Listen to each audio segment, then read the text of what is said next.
It's my distinct pleasure and honor to welcome everyone, our panelists as well as our guests to the Danube Institute, to this panel where we are going to assess the political and financial costs of a possible accelerated accession of Ukraine into the European Union. With me, I have Rodrigo Ballester, head of the Center for European Studies at MCC, Barbara Komm, president of the Friedrich A. Hayek Institute in Vienna and the founding director of the Austrian Economic Center, Philip Pilkington, senior research fellow at the Hungarian Institute of International Affairs, and Peter Szitas, deputy director of research at the Danube Institute. I'm Christoph Veres, the international director of the Danube Institute. Now, after the start of the full-scale invasion of Ukraine by Russia, and during the past years, Ukraine has been moving at a lightning speed towards EU membership. It submitted its application in February 2022, just a couple of days after the Russian tanks rolled into the country. In June 2022, the European Council granted candidate status to Ukraine. In December 2023, EU leaders agreed to open accession negotiations. The negotiations were officially launched in June 2024. And in September 2025, Ukraine successfully completed the legislative screening process. Now, this seems very, very, very fast. And during the past months and the past year, plans were floated in Brussels about even keeping up this very accelerated pace of EU accession to a degree where Ukraine would become a full member of the Union by 2027.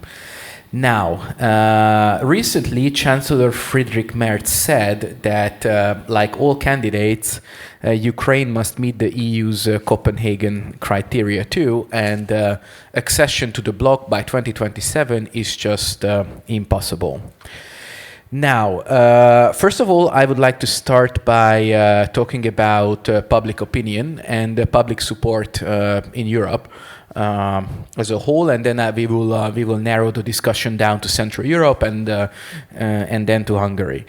Now, according to a recent poll, EU-wide poll, 1/3 of European respondents, this poll is from December 2025, said that Ukraine should not join the EU at all, while 43% said Ukraine should join the EU if it fulfills the Copenhagen criteria, like other countries.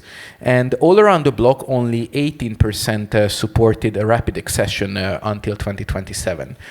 So first, I would like to turn to Barbara and ask her to talk about these numbers. What can we make of these?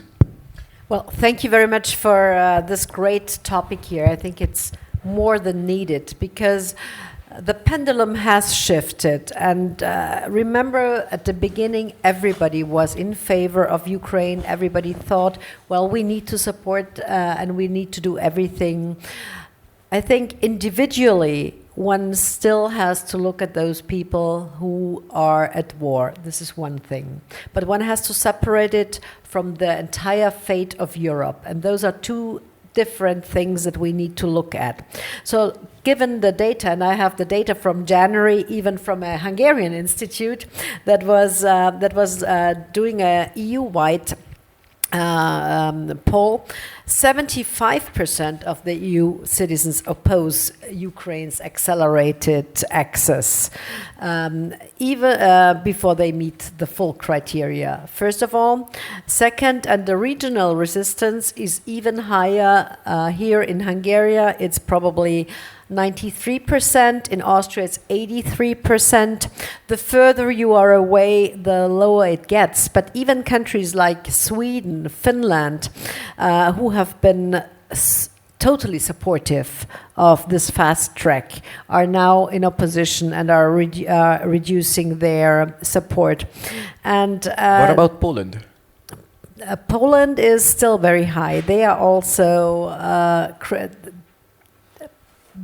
some view it very critical, so it's about 50-50 Still, I don't have the data with me with Poland, but maybe you can help me. I was only looking at the Western countries and Hungary, of course. But it's dropped totally. I mean, if you look, the unconditional support in general has dropped to a minority of 35% overall only. 35% now. 2 years ago, it was the opposite. It was 90%. 35% of gradual EU membership, or 35% for accelerated membership? For accelerated membership right now, coming in fast track. Rodrigo, do you have anything to add? Why are we seeing this in the polls? Because it seems that the common sense is among the population and not in Brussels.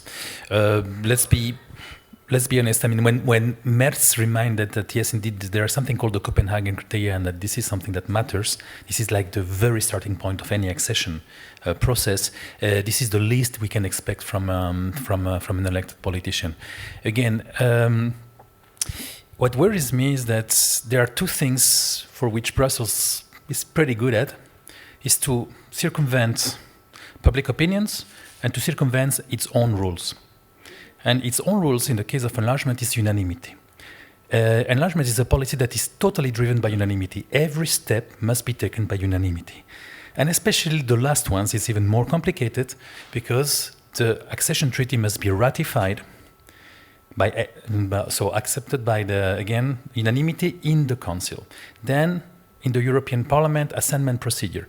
Then in every member state ratified, and sometimes even by referendum. And indeed, according to those polls, it's extremely unlikely that this is going to happen. So what are they going to do? Are they going to trample over their own rules?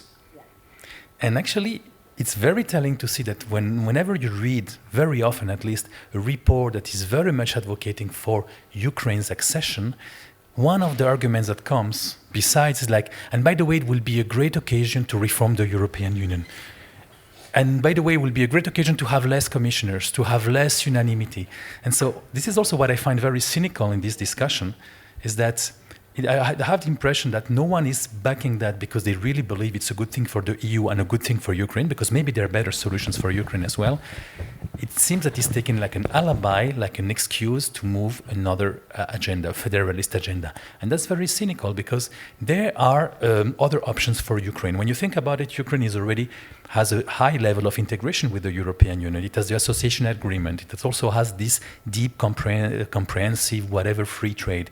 It has a visa facilitation. It participates in Erasmus, much more than Hungarian universities, by the way. And on 1st of January, the no roaming area. Exactly. And also there are other solutions. What about the EPC? No one speaks about the European political community. This invention that Macron, had, and it's not such a bad organization. It makes sense. So far, it is an interesting talking shop. Why don't we turn it into like very serious antechamber for Ukraine's European perspectives? There are solutions. Again, I don't want to sound too negative for the European perspective of Ukraine.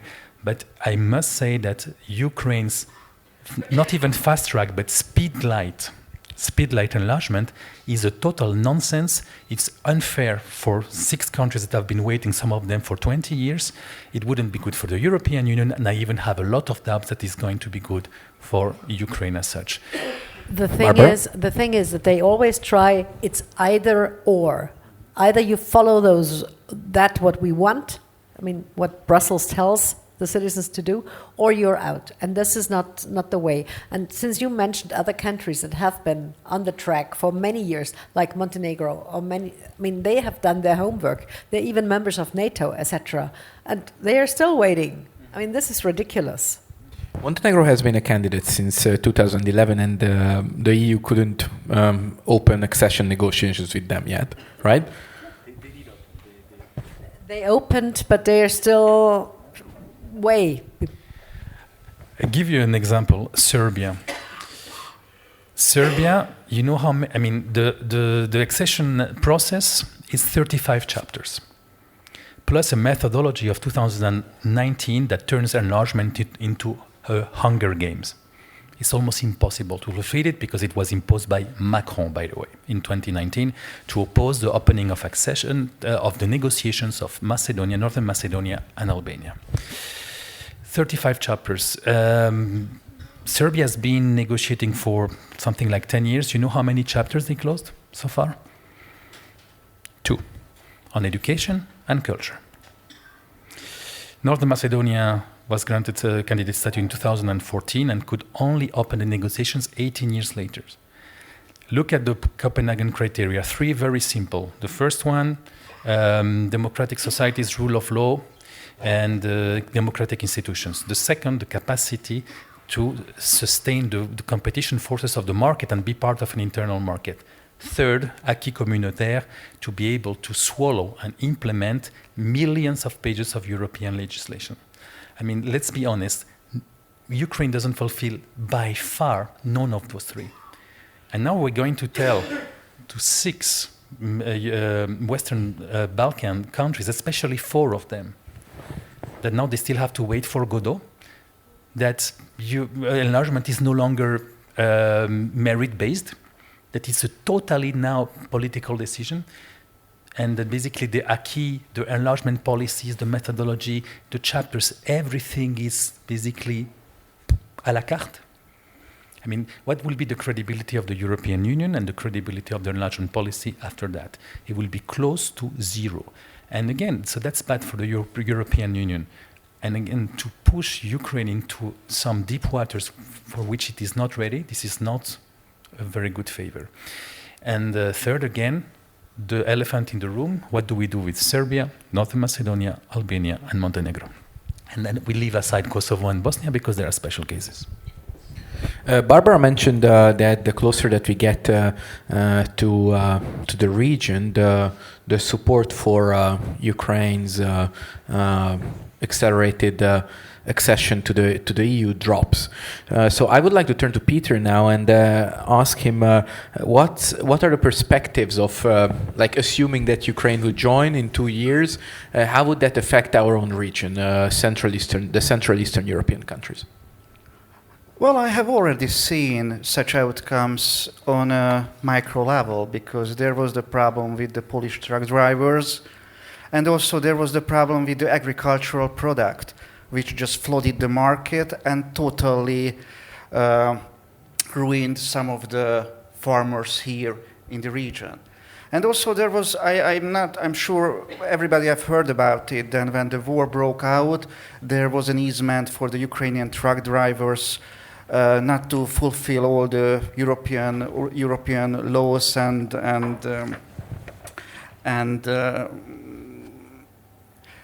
they were just simply let to drive and to fulfill their role without comforting these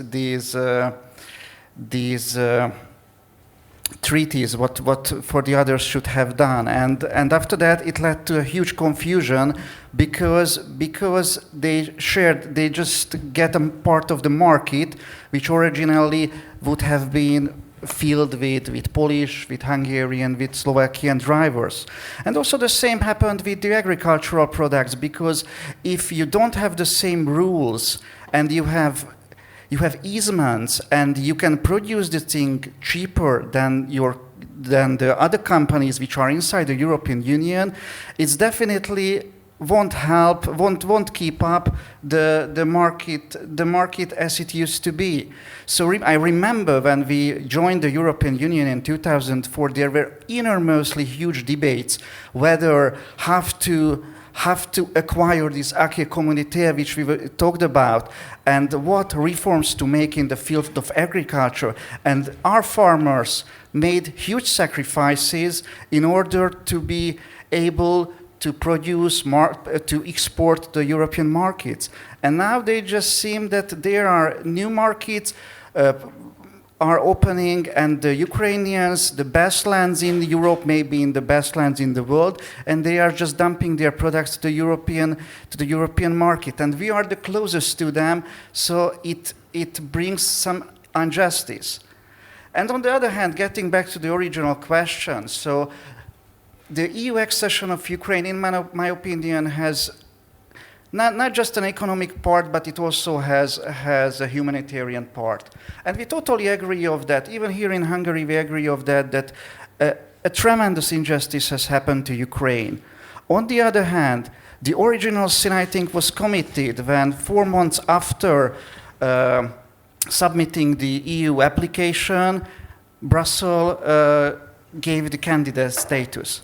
So it's unprecedented in the history of the European Union, and I think no one had talked about Ukraine's EU accession before the war. So it brings a kind of silly message that if you get into a war, your land is, you don't even know where your borders are, you don't know the exact size of your population, but this brings you closer to EU accession.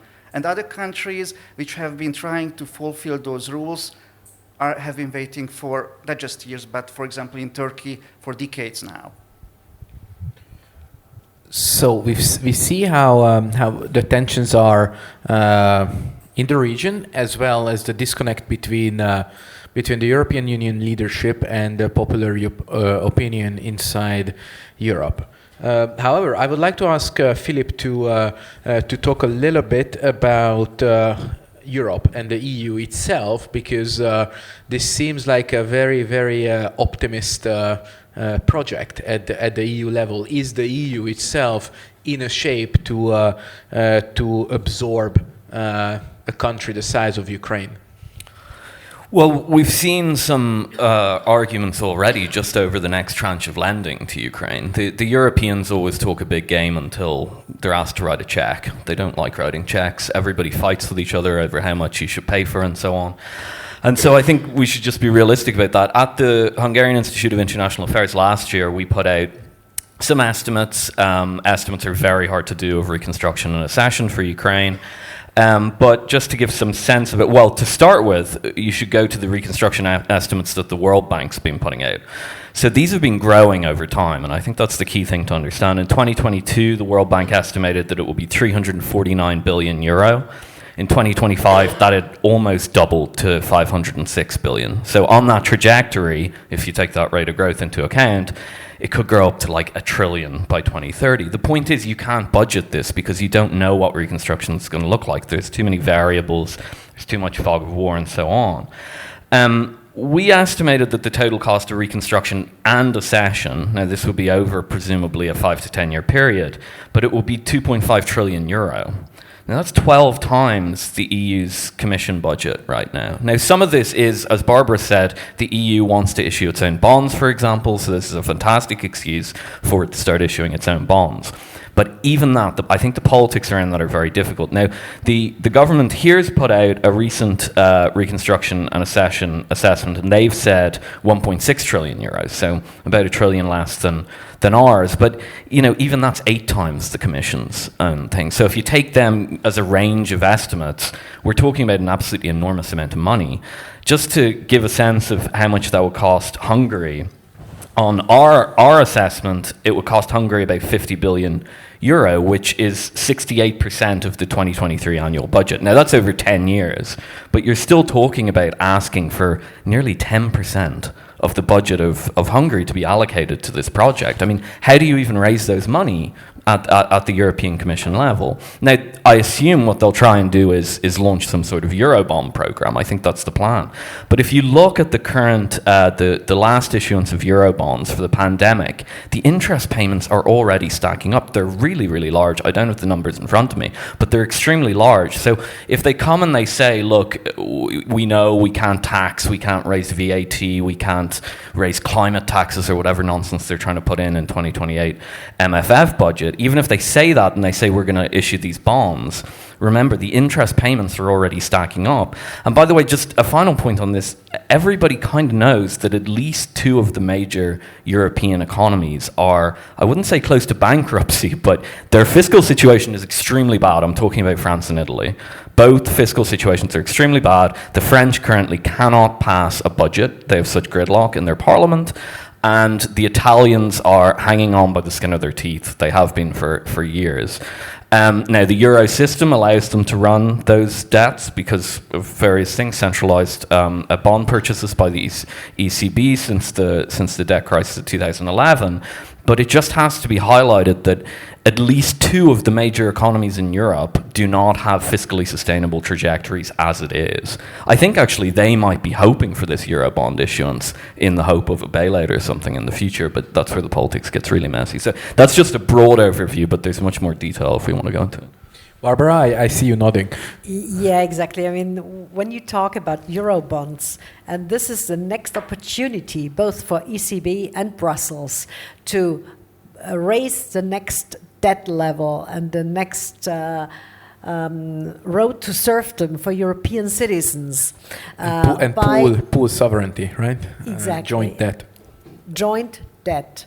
Because they cannot raise taxes anymore. They tried via the new multinational framework, the multinational financial framework for the EU budget 2028 to 34, but they will no success so far. But they will have to do this artificially, and Ukraine is a welcome excuse to set up another purchasing program. It was not enough to have the set purchasing programs after the 2008 financial crisis, and then now they did the COVID PEP programs, which were actually 8 times or to 10 times larger within 2 years than what we have built over the years from 2012 after the European Stability Mechanism kicked in or was started until 2020, and now the system is totally bust. And just in addition to what you mentioned, Target 2,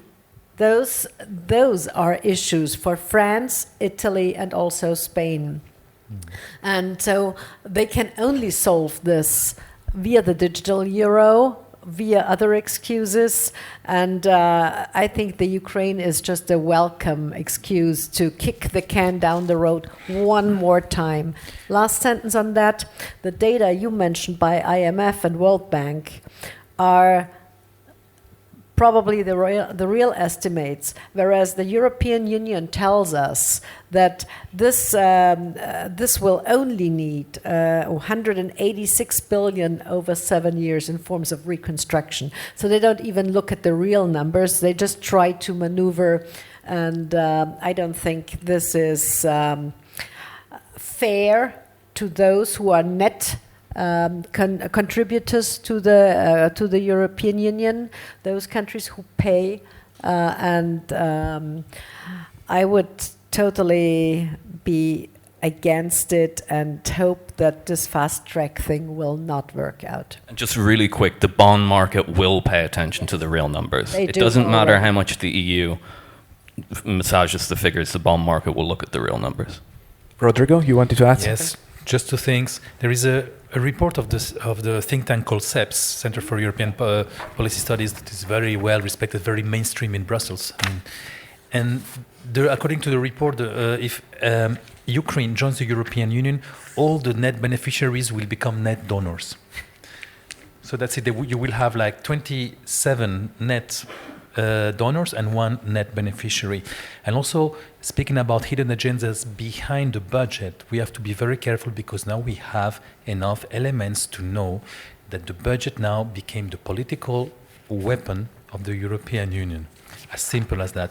We know it very well here in Hungary. Erasmus students, Hungarian students kicked out from Erasmus for literally nothing. I insist, for nothing, on totally hypothetical and imaginary grounds. While, by the way, Russian students are still eligible on an individual basis. So just think about this inconsistency and how cynical and how infamous this move is against the Hungarian students. We saw Poland, that as soon as the government changed, the money kept flowing. As simple as that. So you had 7 years of procedures that were dropped within 3 or 4 months, and 137 billion euros that were given to Tusk the moment he was elected. And so, you want more budget, more Eurobonds, more centralization? It means also much more power for the Commission. It means much more conditionality of the rule of law. And since the European Court of Justice said clearly that, for example, the principle of non-discrimination belongs to the rule of law, which is a legal stupidity, but still it's written in their case law, it means that, yes, for example, non-discrimination, you are not woke enough, no money. And again, I'm not speculating. This is exactly what is happening here in Hungary. The law on the protection of minors in Hungary is the reason why Brussels confiscated already billions to Hungary, even before the judgment of the European Court of Justice that we expect after the elections. Well, we always end up Then in... hopefully the money will flow. There is one which Never is... ever. There is one which is even worse than that, the 1 million euro fine that we pay for our migration policy, a chief element of which is the Hungarian interpretation of the safe third countries, meaning that, well, if you transited through a number of safe countries, then you should have applied for asylum there. And, well, this definition... I think in early December, a political agreement was reached at the European Council to adopt this definition into European law. Of course, first the European Parliament would need to approve it too. But so I don't know if that fine that we are paying is just going to be renamed mandatory contribution or something. Oh, just one other thing. I mean, since you mentioned fines, and Hungary has to pay plenty of fines to Brussels. Corporate tax rates. I mean, the corporate tax rate in Kiev is also lower than the average 15% that the EU wants. So how will they deal with Kiev or with Ukraine in that case, for example? I don't think they can find them. Well, and one more thing, if I may. So you mentioned this 1 million per day. So our Israeli friends said that that's the best investment of our future. This is one thing. And on the other thing is that it's quite obvious that the Commission is trying to do exactly what they did in Poland. So there were even Hungarian think tanks who wrote about it, that the Orban government, if you want to get rid of the Orban government, your only possibility for that to do so is to just simply stop the funding and stop sending those monies. And this is what we are witnessing right now. And the opposition's, or the to-be opposition's biggest promise is to bring this money back. And from the European People's Party, they have a good chance for doing so. On the other hand, it's, in Hungary we have a saying that cynical is the person who knows the price of everything but doesn't know the value. And this is the same case in here, in my opinion, because the EU right now, in the name of rule of law, is hardly breaching that, and seriously. And what you've mentioned about the Hungarian students, this is unprecedented. Rodrigo mentioned that if Ukraine should join right now, then because of the war damages and everything else, basically all other countries would become net donors into the EU budget. This is one thing, but I would like to expand on a little bit and ask Barbara and Philip to give your 2 cents on this. Like, what other financial effects would we have in Europe, in the EU? How would it change the landscape? Well, the first is what I kind of said toward the end, and Barbara echoed, is that the financial situation is actually not very good in Europe at the moment, at least in some countries. I mean, Germany's fine. Most of Central Europe's pretty okay, with the exception of Romania. Spain is actually doing better than it used to, but overall, the fiscal situation in Europe isn't great.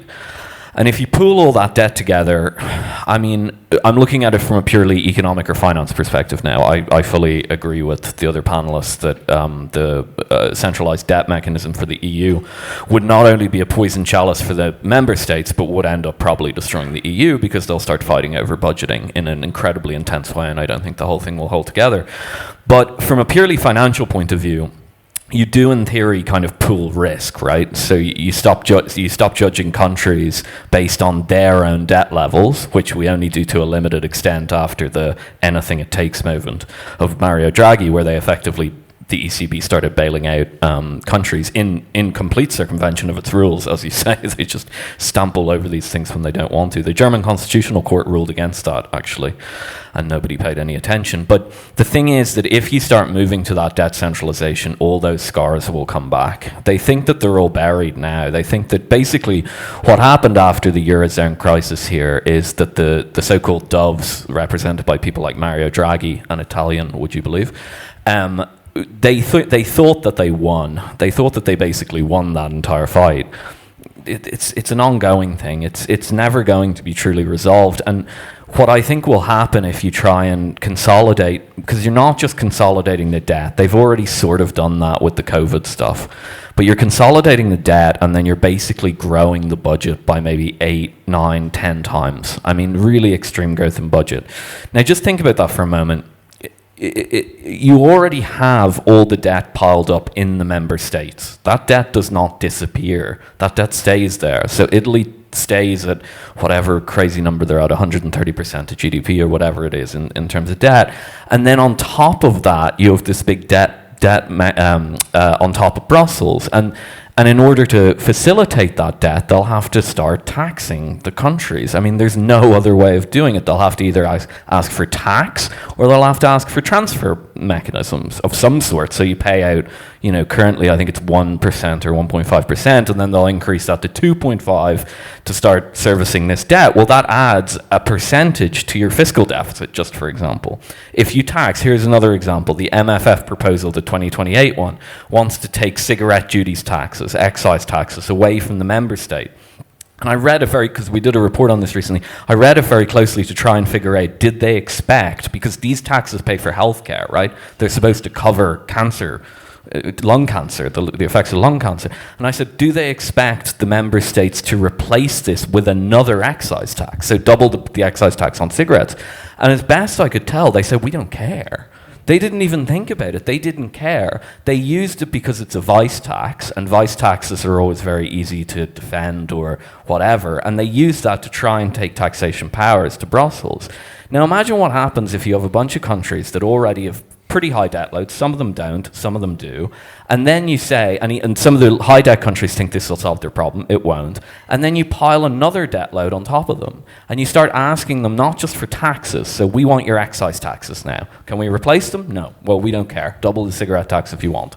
It's up to you. So you're taking taxes away, and you might also have to say, you're currently paying, I think it's 1.5% of GNI out of your budget. We want 2.5. That's going to start a fight. That's going to start a major fight. That's going to start a fight in every single country, because you're going to have to either cut spending on social services or something like that, where you're going to get pushback from the unions and so on, or you're going to have to raise taxes. And of course, as we know, everyone loves higher taxes, right? So this is going to unpick the wounds that we thought were covered up after the 2011 crisis, and it'll create political crises across Europe. It might destroy the EU. It might. Barbara? Well, those wounds have never healed. Yeah. And it's actually a classic, being frugal is not in the DNA of Brussels, nor in certain politicians' heads. And what we have seen after the 2008 crisis and with the European Stability Mechanism, when this all started, this entire umbrella was kicking the can down the road. We saw the classic Austrian economics business cycle.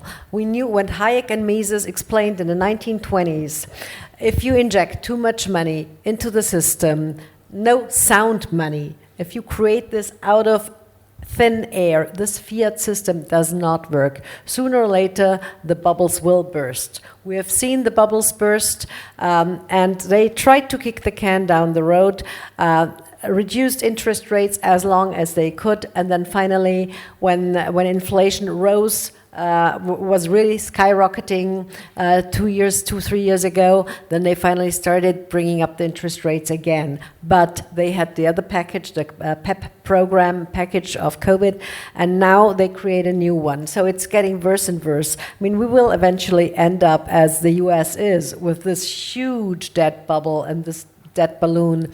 But our currency is not as stable, I would say.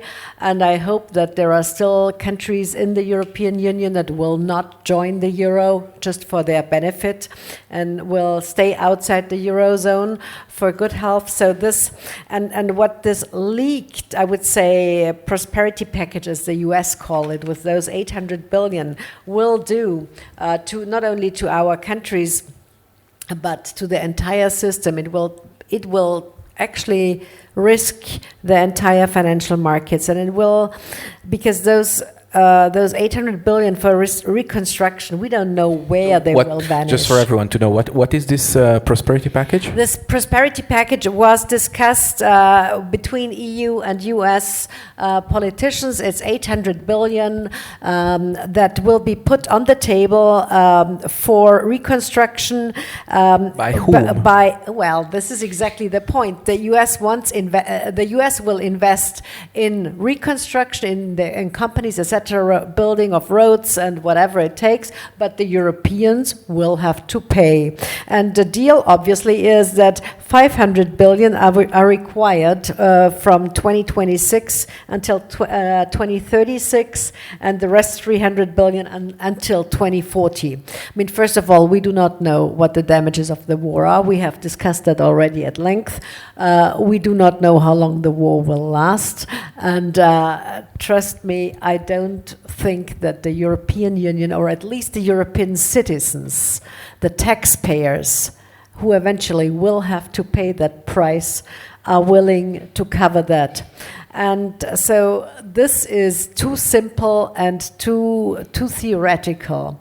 There's only one party that will make a lot of money with it, and the rest will pay. And another issue that we have not covered at all is the readiness myth and the case of corruption. What will happen with all that money that is being delivered to Ukraine and to Kiev by the European taxpayer?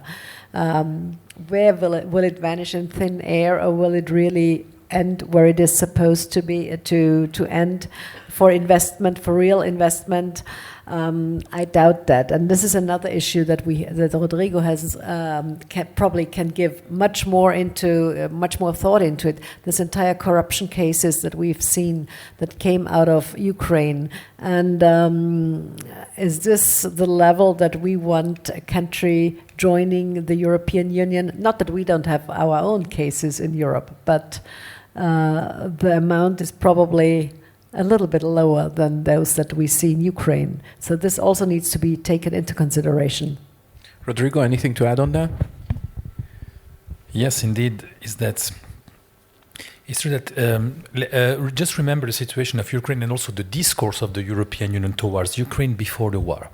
Before the war, you had an association agreement with a lot of transitional periods, an instrument that was very prudent, a trade agreement that left also a lot of exceptions, notably in the field of agriculture. So there was a very reasonable and very prudent approach to Ukraine. On the rule of law and corruption, it was indeed widely recognized that it was a systemic problem.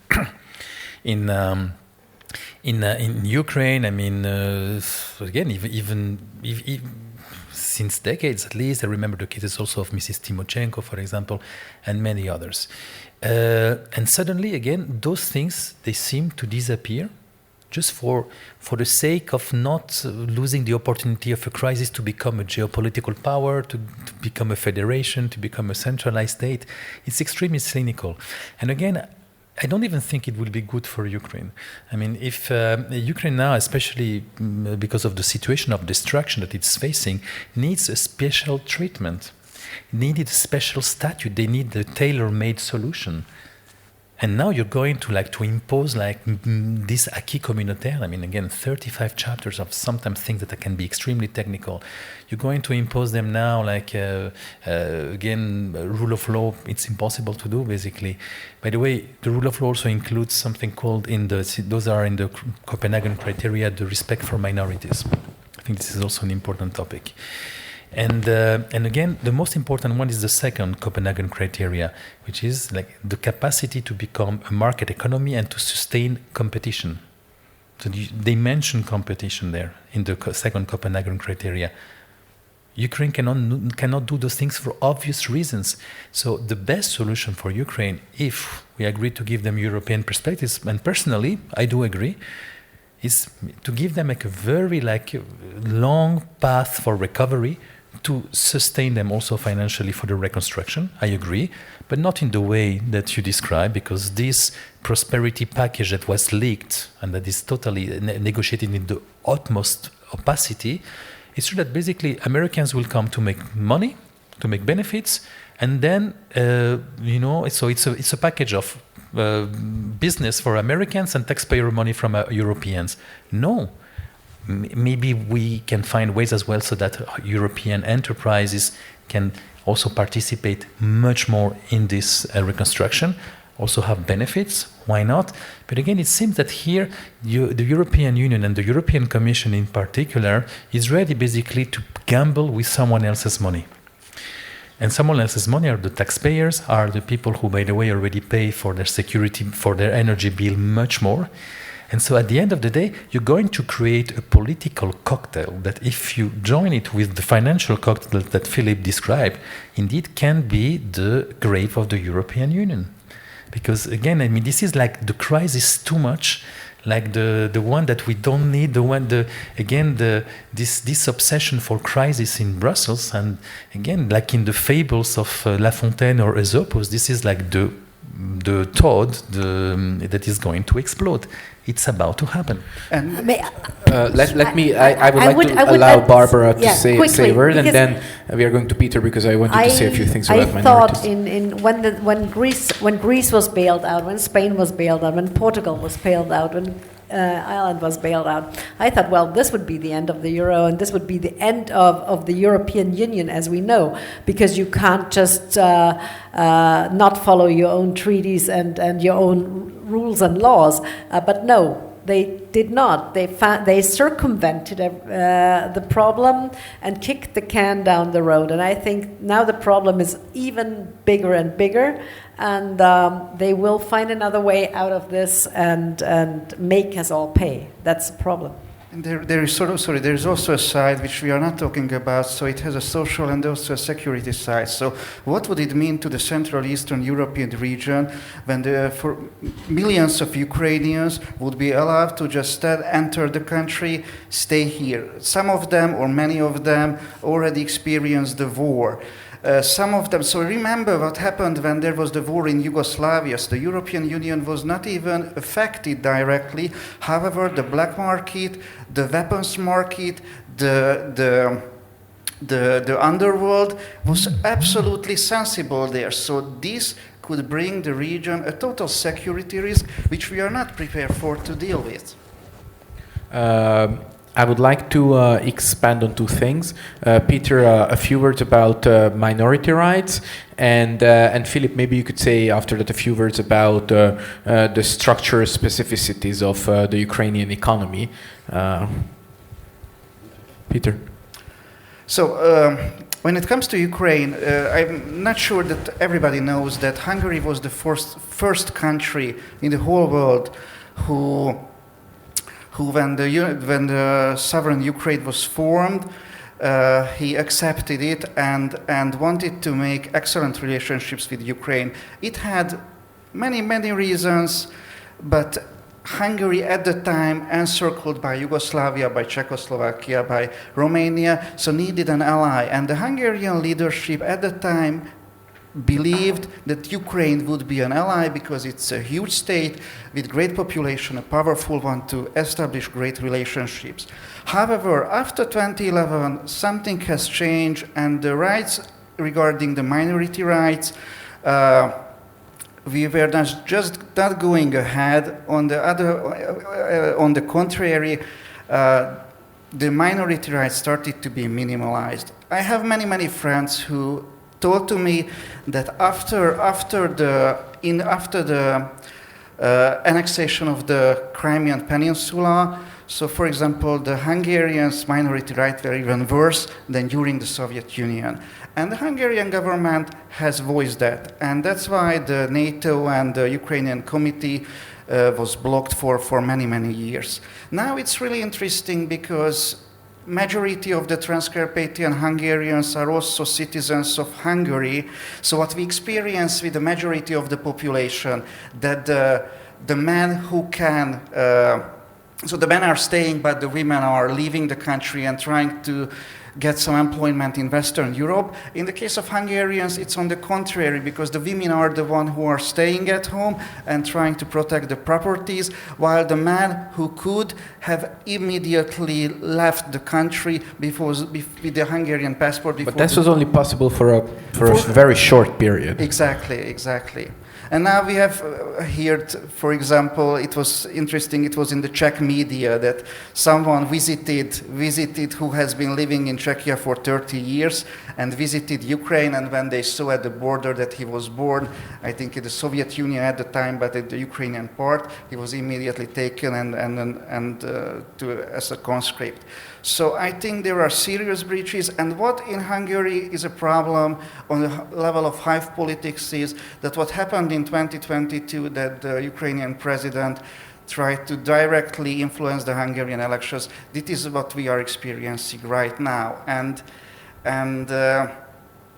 on the other hand, we don't talk about that what Hungary has been doing. So we have made the most important and in size the biggest humanitarian aid and humanitarian help for the Ukrainians. We are providing the electricity, we are providing the diesel fuel. So we are not, the only thing what we are not providing is weapons, and we have a good reason to do so. On the other hand, I think this relationship could be much better if there were a will on both sides, which is lacking, unfortunately. Philip, a few words about structural problems in the economy. So I think the best way to approach this is from the prosperity package that Barbara mentioned. I come from an investment background, and when I read this document, I immediately recognized it as the work of consultants. This is not a serious economic document, and I would actually really warn the Ukrainians not to take it seriously, because they might find themselves getting fleeced out of this. The document says that they're going to grow annual per capita GDP growth at 6.1% after the war for 15 years, and that will bring them up to the 25% of EU average. The assumption there is that 2.1 million migrants, Ukrainian migrants that are currently living outside Ukraine, will return. And maybe they will. Maybe the internally displaced people inside Ukraine. No, in Europe. The in people Europe. who are currently living So in the Europe. refugees. The refugees. Yeah. Well, 2.1 million will return, and the productivity growth will rise from 1.3% pre-war to 5%. So there'll be a 500... I don't know about productivity rates, but as a migration expert, I can tell you that the majority of Ukrainian refugees is not going to return. I'm glad you see that this is a consultancy document and not a serious policy document. These are not realistic projections. This is a marketing pitch. It's very, very familiar for somebody who's worked in investment. And the reason that I'd say those are the basic structural problems to answer your question. I'm doing it in a roundabout way. But I'd say to be very, very careful with this. The Ukrainians should be very careful with this, because if somebody comes along and they're selling you, magic beans, like, don't buy the magic beans, they're often kind of a scam. And my fear would be, Rodrigo kind of alluded to it, that if the Europeans end up paying for the reconstructions and the Americans treat it like a business project, that may sound good on paper if you're Ukraine, but I would really caution against that. Because think about it for a minute. Okay, so two things that the prosperity package document notes that need to happen for the structure of the economy. Number one, obviously, reconstruction of infrastructure, which has been attacked. And number two, I mean, it is infrastructure, but specifically energy infrastructure, which obviously is under massive attack at the moment. Just think about this for 2 minutes. When's the last time you saw an American firm doing infrastructure in Europe? The Americans can barely build their own infrastructure these days. Their infrastructure problem in America is really bad. Europeans, for all their faults, are far better at building infrastructure than Americans. So what is the plan here? Well, it sounds to me, I'll just tell you very quickly, an increasing share of FDI, American foreign direct investment, coming into Europe over the past 10 or 15 years has been private equity. Private equity is not real investment. It buys current assets. That's the whole game. And so I just highlight that. This looks like a private equity report, if I was to be very cynical about it. So the structural problems are very real. The first thing, if I were Ukraine, I would do is, of course, as the document says, try and rebuild your infrastructure. But the Americans are not going to build you roads and rail. They can't do it. And they're certainly not going to replace these large power transformers, which are incredibly difficult to replace and very region specific. They're not going to do that. So I'd come up with a realistic plan of how to do that, first of all. Rather than shooting for 500% increase in productivity growth, which it seems pretty crazy to me. And then I would also, as the report says, focus on getting the refugees back to try and sort out the labor market issue. But I would not do it based on what is effectively a private sector consultancy report. That is not in your best interest, I would say. Barbara, do you have anything to add? One additional, to come back full circle, what Peter started out with agriculture. If those 800 billion that we have discussed, at least on the table of the Europeans, will be invested into Ukraine, then we will import inflation into our countries. And both Hungary, Austria, and all our Western European citizens will suffer. And I think this is also a point that we need to address. And can you expand on that a little bit? And this is again comes back to the monetary policy and to the to the monetary policy and the Austrian business cycle theory. So if we have this fiat money coming into destroying the prices in Western Europe, because Ukraine, agricultural products in Ukraine are much cheaper, much easier to be produced. They are exported to our countries. They will destroy our farmers' prices, etc. So this will be a big issue for our Western European, or actually European citizens. And then the circle goes down, the spiral goes down and down and down. And that will be another point where we need to actually warn our citizens. And the point of farming, I just have the data here just for this agricultural grain drain. If you look at, Ukraine possesses 41 million hectares of land that can be used for agriculture. France is only 28 million.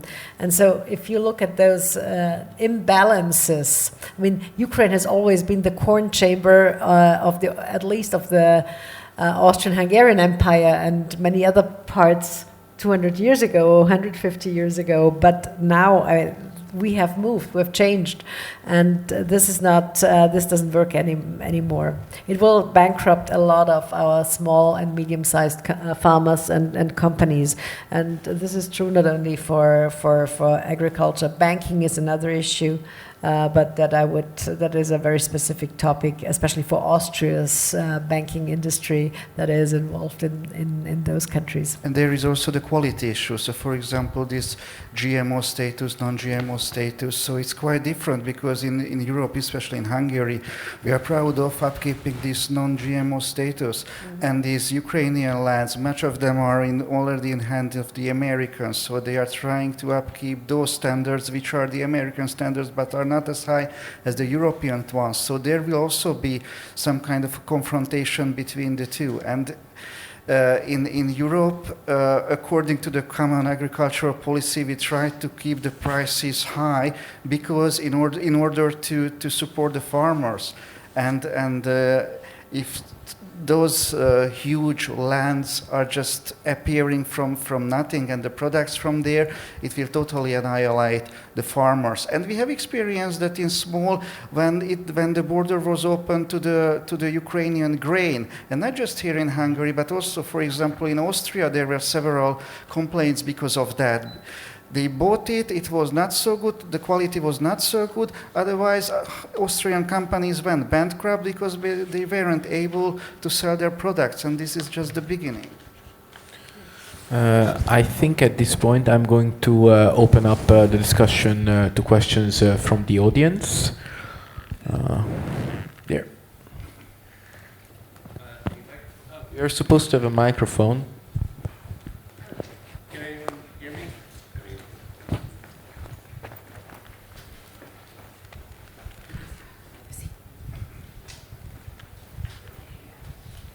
Hello. They can hear me now. We can hear Hi. you.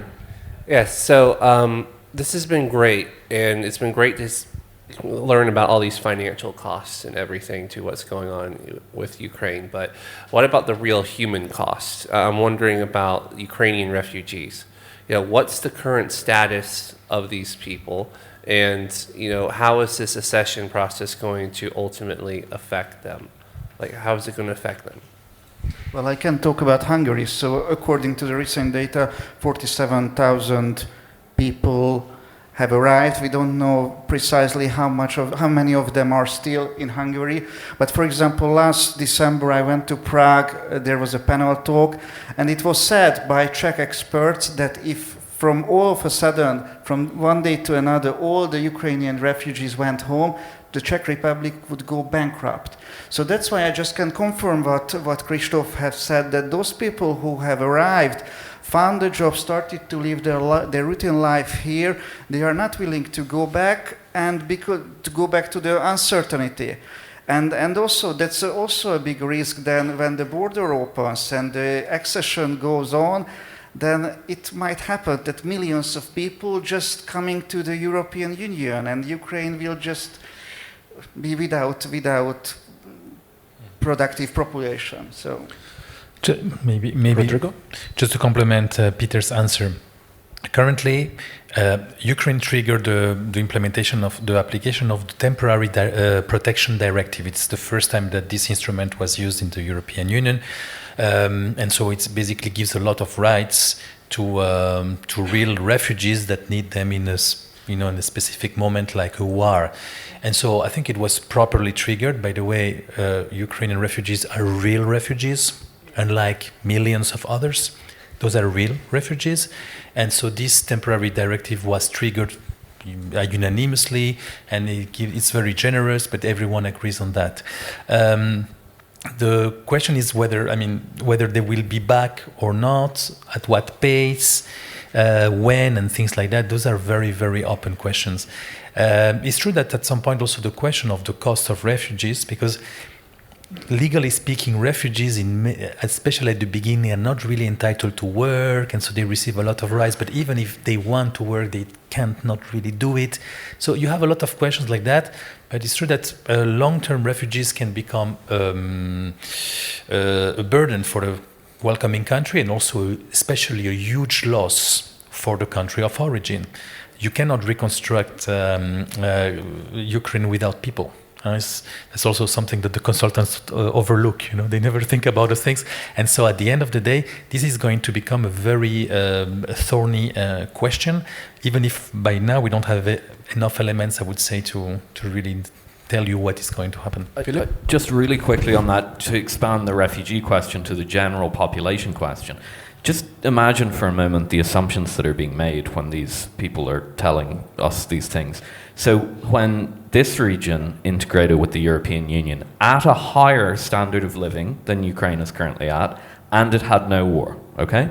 So it was in a better position. What happened? Massive migrant outflows. The Hungarian government to this day are putting enormous effort into getting educated Hungarians to move back from places like London, places like Dublin, places like Berlin, back to here. They're still having that problem. Yet these consultants, I think they're very dodgy, are telling people, no, of course that won't happen. Join the EU, totally open your borders, give everybody a passport, and people will come back.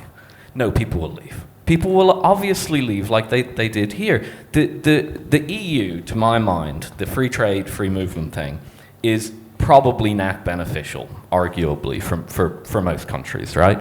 But that does not mean it has no costs. All these countries, Hungary and so on, have learned that one of the costs of joining the EU in its initial phases is brain drain. And for Ukraine, because of the situation, much lower living standards because they haven't met the criteria. Those criteria are there for a reason. They're not unfair rules. They're there for a reason. People have thought them out. So lower living standards, the uncertainty of war, as you said, and, nobody's sure if the reconstruction will... Do you think it's more or less likely that they'll leave than Hungarians when they acceded to the EU? The obvious answer is it's much more likely. So again, this is an instance where sometimes the EU comes along and knocks on your door and says, all you need is this passport. They do this in the Balkans and so on. And I always say, on net, I think I'm pro-EU, although probably less so by the day. But on net, I think it's beneficial. But telling you it's some silver bullet is completely misleading. Barbara? Just one example, our colleagues in Poland last year did a study and mentioned already that even low-skilled workers have fully integrated already in Poland. Poland has taken up many thousands of them, and they would definitely not go back, according to this study. Also, Ukrainian think tanks, I can't remember a name, one based in Kyiv. Now they also estimate that the returnees, even in an optimal scenario, would be like half of who left. And that's what they call an optimal scenario, not a pessimist scenario or a medium scenario. So it's a question of time to return, but when?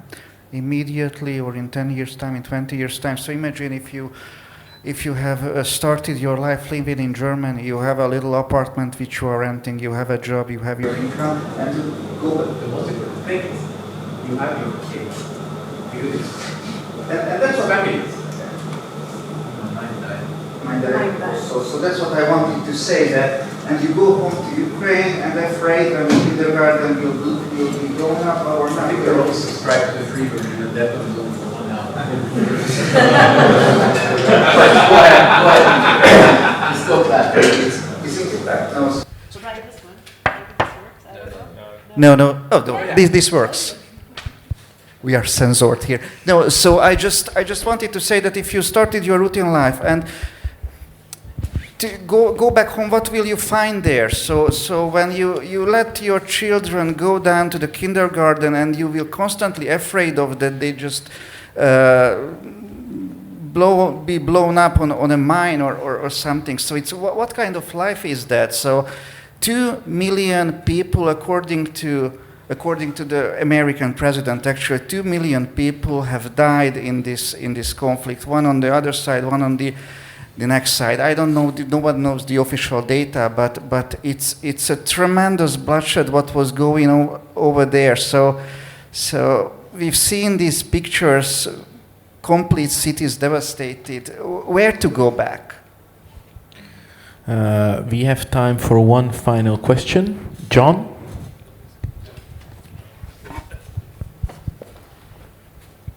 Thank you. Well, Christoph, thank you for assembling this extremely talented group of management and economic consultants who are able to tell us what to do.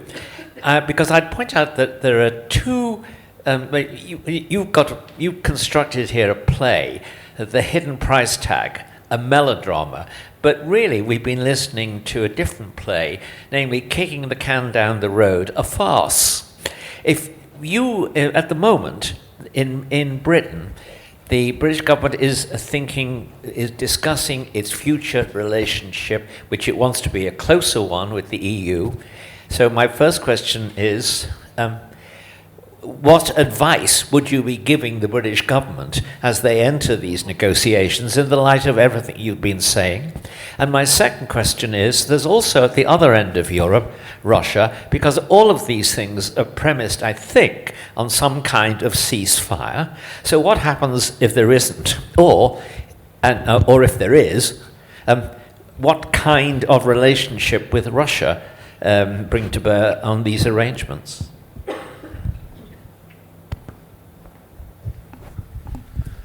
It's very naughty from you to make us feel like advisors to Keir Starmer. It's a very difficult intellectual exercise. If I had another British government there, I would advise them to, if they really want to come back, that they do it only halfway, with a lot of opt-outs, with a lot of opt-in, opt-outs, starting with migration, and also on the budgetary issues. The EU they left was different from the one we have now. This one is much more dogmatic, much more political, much more autocratic as well. And so apart from thinking twice, I would recommend them to do it also gradually, with a transition period and with a lot of opt-outs. Well, if I would rather look at what Lady Thatcher, and you know very much what she had said about that, not coming in by the back door, in her Bruce speech when she was talking about Delors, I would rather look that you take the opportunity that you once had when leaving the EU and finally create this London City 2.0 and all those chances that you have had and not wasting them, because they were literally wasted by the last two prime ministers and now the current one, in order to be more competitive and outperform Europe and tell them what competition really means. And they outperform the EU when it comes to trade deals with the US. Well, I mean, the competition again. I don't think this will work out. It's but not with the US, integrating with the US. No, they have their own issues. But allowing competitiveness. Coming back to our European continent, and by that I would, include Britain as well.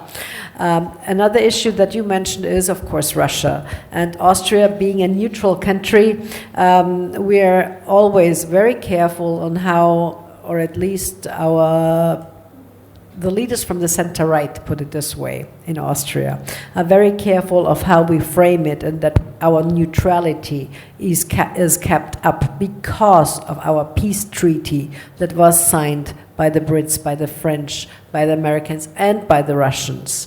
And we must not overstep that, and we must not forget that. So this is one big issue, and when Brussels was looking into all those frozen monies by the Russians, or Russian monies frozen in Europe, then I think this was an attempt that would have endangered our entire ecosystem even more so. And that is also something that we constantly need to keep in mind. Sanctions don't work. Sanctions have never worked. I hate to quote Keynes, but Keynes was right when he warned after World War I that sanctions always hit those who impose them on others, and they never have any consequences, or not the big consequences, for those who you sanction. And that is something that at least we in Europe need to consider when we talk about this entire deals and this diplomacy that will hopefully find its way finally. Yeah, well, what would I tell Keir Starmer? First of all, don't join the euro, whatever you do. Don't join the euro, okay? But that's a separate issue. And I'd say that to the Ukrainians too. If they end up in the EU, don't join the euro. But on the broader point about Russia and Europe, more generally, because the two things are very much so tied together for reasons that Barbara's just alluded to. Look, the European Union's in really rough shape at the moment. Basically, what, as we probably all know now, after the war, we shut down the relatively cheap pipe gas flows into Europe, and we started buying LNG mainly from the United States, right? Now, that's already driven up the cost of energy, and it's deindustrializing the continent. We're seeing Volkswagen factories close in Germany and so on. Some of it's moving here, actually, because of the lower labor costs. So Hungary hasn't done as badly out of it, but the heartland is hollowing out. It's hollowing out the whole time, chemical industries and so on. And again, private equity, foreign direct investment is coming in. They're vulture funds, okay? So it already looks pretty bad. Now layer on top of that a new variable that's only really come on the table in the past 2 to 3 weeks. The EU is now setting itself up for conflict with the United States. This began after the Greenland saga about 2 weeks ago. There are efforts being made in the EU, in my opinion, to dump US assets, dollar assets, right? Number one. Number two, the Europeans are clearly picking a fight over X. The French are now basically treating X like they treated Telegram. They haven't arrested Elon Musk yet, but I wouldn't advise he fly to Paris, personally. And the Spanish government have made strong noises about this regulation of social media as well. If you understand the politics of that, that is the Europeans actively saying, we're serious about picking this fight. They are serious about picking this fight. Now here's the problem. Russian pipe gas gone. Where do we get our energy? We get it from the United States. Guess what else? LNG prices spiked about 3 weeks ago on the back of the cold, right? Not just the cold, in my opinion, but apparently on the back of the cold. We don't have secure energy in Europe right now at all. And to the extent that we have energy imports, which are now coming through LNG from America, not exclusively, we're getting some from Qatar and so on, but the ones that are coming from America that largely filled the gap left by the Russian imports, we're picking a fight with our energy supplier over social media, over dollar assets. Have the people in Brussels thought this through? No, I think they act emotionally. They don't think these things through, unfortunately. So I just highlight that because I'm trying not to be too pessimistic about Europe, but that doesn't look like a great set of circumstances. And it ties back into it. What I'd say to the Ukrainians is be careful of people turning up at the door and flashing an EU passport and saying this will solve all your problems. The EU is in its worst shape right now than it has been in its entire history. Peter? Well, exactly, that's what I wanted to say. So it's so interesting. I've just checked the GDP data before this panel, and in 2008, I think it was, I have the data. So in 2008, the GDP of the EU was 19.5 trillion US dollar, while the United States GDP was only 16.36.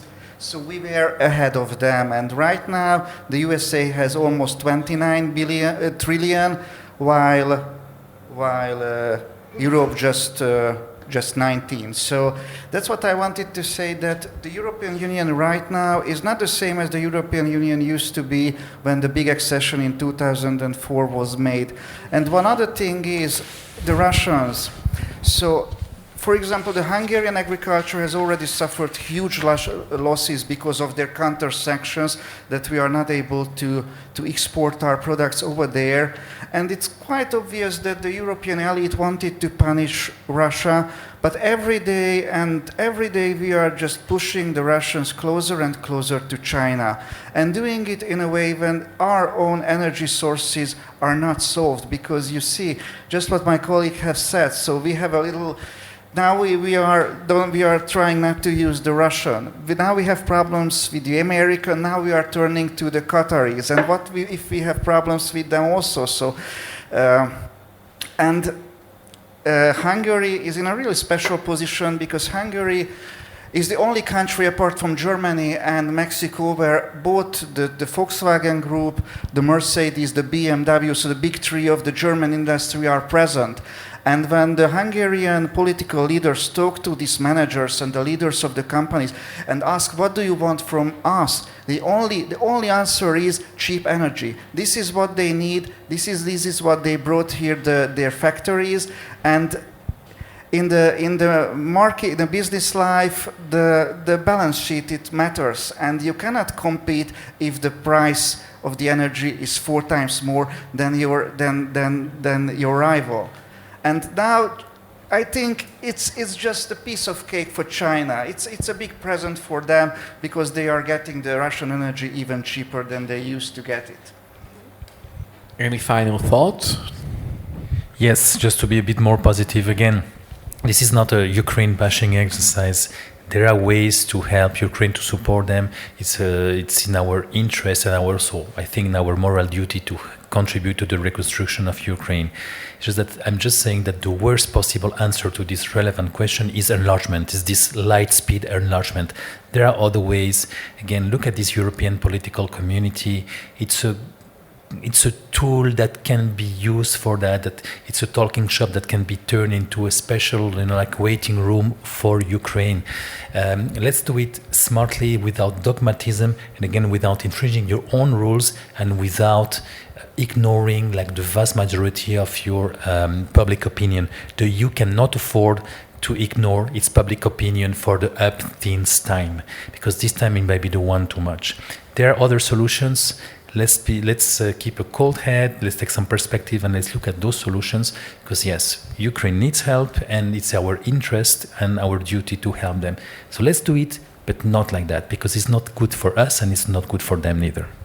Barbara, something positive? Yes, apart from what Rodrigo has just mentioned with regards to Ukraine and the collaboration and the division of labor, as an Austrian economist, we should always emphasize that. But the European four freedoms that have worked super well, actually, until this overstretch of the Commission and the bureaucracy in Brussels. So, and even in historically, traveling from St. Petersburg to Lisbon was much easier 120 years ago than it is nowadays, of course. But sending money from London down to Athens was also possible back then. Now we see all those regulations coming out of ECB, etc., and the surveillance that we see on this front as well. So what I want to say is Europe has been most successful when our regions were on the one hand cooperating but also competing for the best individuals and best heads and ideas. And I think this this made Europe great and successful, and we should remind us or ourselves of those things. Philip, I'm only taking positive thoughts at this point.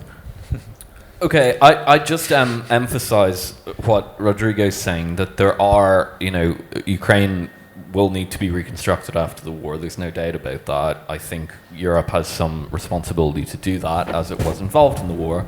So it's clearly part of the responsibility of Europe. We hope that the Americans will join in, but they're not actually making much moves in that direction, or at least they seem to only want to send businesses in and so on. We've discussed that. The one thing I'd just say about this is it can't be a rushed project. The tendency to kind of trust the first consultancy report to come across the desk, the tendency to basically become a little bit of a political football in Europe. There are these forces at work in Europe, federalism and so on. It'll probably, as we've already talked about, create a bit of a food fight in Brussels. You probably don't want to be at the center of that. So I think everyone, like Europe, Ukraine, hopefully the United States, if they want to get involved, should just step back and say, okay, what's the actual best plan to do here? And not get it involved in Brussels federalist politics. That will be a disaster. Not trust the first consultancy report that comes across your desk. Don't do any of that. So people should just step back. I think they should kind of maybe depoliticize the issue. I know that's impossible, but to the best of the ability, depoliticize the idea. Let's use the framework maybe of the Marshall Plan or something, rather than this kind of grab bag. But I don't think anyone, as Rodrigo said, I don't think anyone's saying, well, just leave it alone, or it's this binary that either you join the EU and it solves all your problems, it won't, or you don't join the EU and there's no solutions to your problem. That's not true. So it's a false binary that's being sold. Peter? Well, I would just like to say that the European Union, or even its predecessor, the European Steel and Coal Community, was based on the idea of and on the desire of maintaining peace. And so the European Union also can be understood as a peace mission if we think about it philosophically. And I think this must not be changed. And this is imperative. It must not be changed. We have to go on supporting Ukraine in every way we can. However, we cannot and should not and must not become part of this conflict. And if there's a slight chance that the war and the killing can be stopped, then we have to leave it this chance, because otherwise it can go on for years, and according to the present trends, just Ukraine will be smaller and smaller. Thank you. I will close the panel with that, and thank our panelists for joining us today, and thank you very much for the guests in the audience for participating in this panel discussion. Thank you.